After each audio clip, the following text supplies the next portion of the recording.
चला आज बनवूया झटपट तयार होणारी चमचमीत मटार बटाट्याची भाजी। त्यासाठी मोठ्या आकाराचा कांदा बारीक चिरून घेतला। एक मोठ्या आकाराचा लाल रंगाचा टोमॅटो देखील बारीक असा चिरून घेतला। ओल्या मटारच्या शेंगा सोलून मटार स्वच्छ पाण्याने धुवून घेतला। दोन मोठ्या आकाराचे बटाटे साल काढून फोडींमध्ये चिरून घेतले।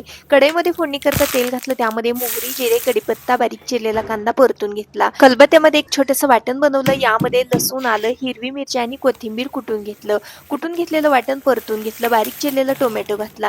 माझ्याकडे स्वादिष्ट मसाले यांचा काळा मसाला आहे आणि त्याचबरोबर तरीवाला व झणकेबाज लाल मसाला आहे, तो या भाजीमध्ये मी वापरणार आहे। पाव चमचा हळद पावडर घालायची आहे आणि स्वादिष्ट मसाले यांचा काळा मसाला आणि तरीवाला लाल मसाला इथं मी वापरलेला आहे।